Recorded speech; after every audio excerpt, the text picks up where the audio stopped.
sagutin natin yung tanong ng isa nating followers, no? So, kasi nga, para sa pangkalahatan na lang na makakapanood, no? Okay, ang mga ah, ang mga speaker ba na powered? Ibig sabihin, pag sinabing powered, kagaya ng mga nauna kong video, tinalakay na natin yan. Pag sinabing powered, hindi mo kailangan niya ng amplifier. Yan iluwa, pwede bang lagyan ng amplifier? Halimbawa, nahihinaan kami dun sa speaker na nabili ko eh. Powered na yun ha. Ibig sabihin, powered speaker, medyo gusto ko pa sanang lumakas eh. Pwede bang lagyan ng amplifier yun or gamitan ko ng amplifier? Hindi po. No. Bakit dyan iluha?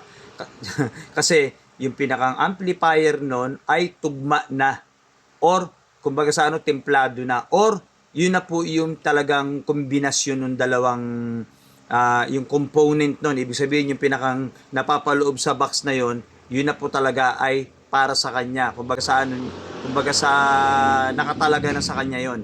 Hindi pwede kayo maglagay ng mas malaki pang amplifier or bumili kayo ng halagang 100,000 presyo ng power amplifier tapos gagamitin ninyo dun sa speaker ninyo na gusto niyo lumakas, hindi po pwede. Okay? So, yun ang kaibahan sa mga passive, no? So, okay, Johnny Luha, meron kaming nabiling speaker, powered nga, na hindi na kailangan ng amplifier kasi may built-in na. Magkano bili mo? Halimbawa lang, bumili kami halagang 40,000 ang isang piraso. Abay, napakalakas nun, Johnny Luha. Okay, kaya lang, nakukulangan ako eh. Gusto ko umangat yung bass, yung mid, yung high, no? So, ganito yan. Pag meron kayong audio mixer, may mga audio mixer po na meron ng built-in na equalizer. Alam nyo ba na ang mga pinipihit-pihit ninyo sa mga amplifier, sa mga audio mixer, di ba meron sa audio mixer, merong gain, merong treble or high nakasulat, merong bass or bass nakasulat, yung iba low. So audio mixer yan ha, no?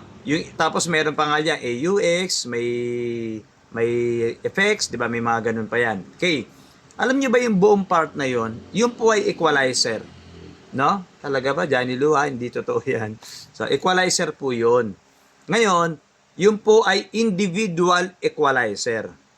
Pag itong equalizer na yan, ito po ay sa pangkalahatan. Doon sa nilalaman ng, halimbawa, 16-channel audio mixer. May built-in equalizer pa yun. May equalizer ka pang ganito. Ito'y tutunog to sa pangkalahatan.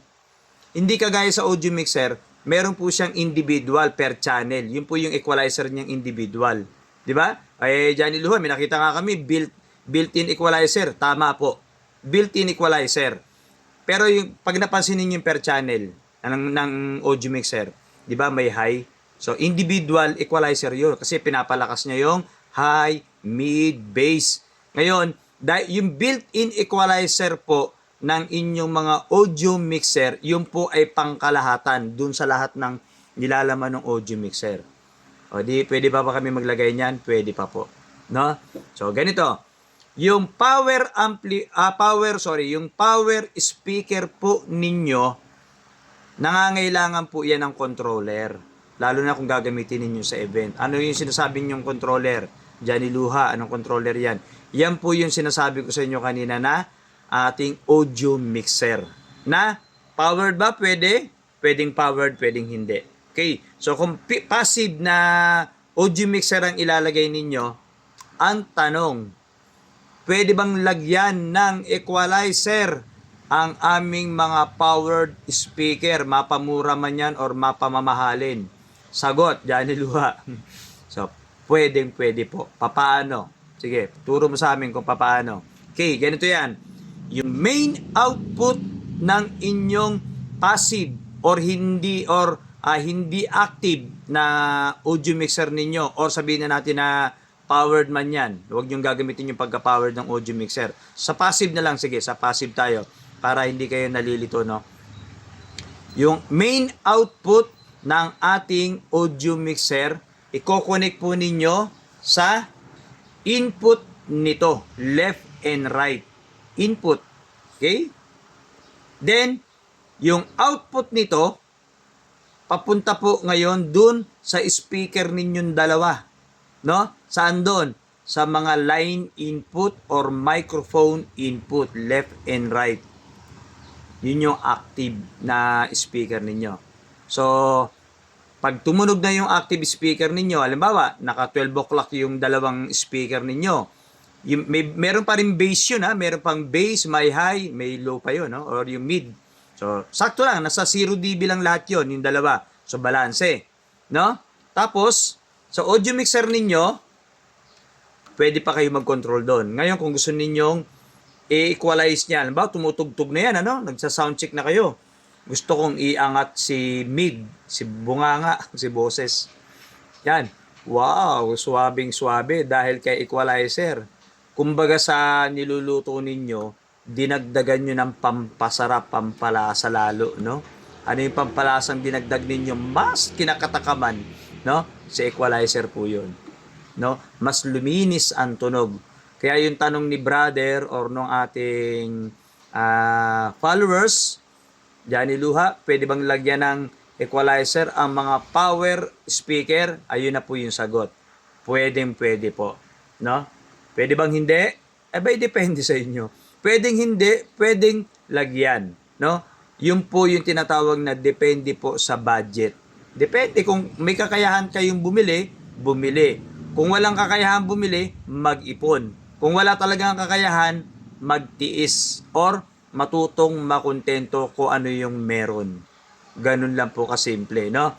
Talaga, Johnny Lua, ganun lang ba ang connection nun? From output ng audio mixer, main out ng audio mixer, papunta ng input nito. Tapos yung output nito, papunta naman ang input ng aming mga power amplifier, speaker. Yes po, ganun po ang connection. Bakit hindi mo i-actual, no?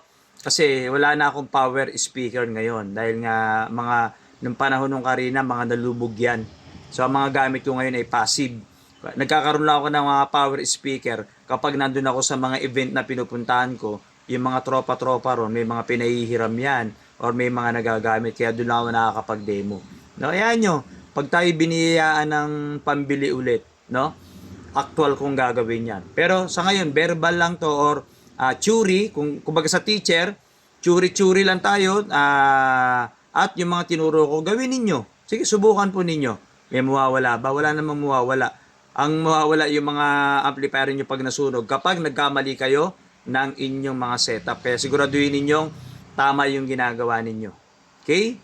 So, abangan ninyo yung gagawin natin actual kapag tayo nagkaroon ng pagkakataon na may pambili tayo ng mga powered na ating mga speaker para natuturuan ko kayo ng maayos, no? Pero yung kung babalik-balikan nyo lang itong sinasabi ko at susundin ninyo yung sinabi ko, makukuha nyo na po yan at mag-enjoy po kayo, no? So kahit nga yung mga Bluetooth speaker, yung mga D15 na mga PMPO, pwede nyo pa hong lagyan ng equalizer yan. Pwede po, no? Nagpapasarap ng lasa, nagpapasarap ng pandinig ang equalizer. Kaya kung mapapansin ninyo sa mga competition, sa mga Iloilo Battle, Antique o kahit sa mga lugar ninyo, may nakita kayong sound system, hindi pwedeng wala kayong makikitang ganito. Meron at meron po kayong makikita, no? Yung equalizer. Isa yan sa mga nagbibigay ng alindog o ng lasa sa ating mga lutuin pagdating sa tenga. Yung pandinig. Ang daming palabok ni Johnny Luha, no? So, kaya nagbibigay tayo ng reference, no? Yung mga halimbawa, halintulad, para na-imagine ninyo, lumilikot yung isip nyo na, oo nga, no? Pwede pala yun, o ganon. Okay? So, abangan ninyo yung tutorial natin, ha?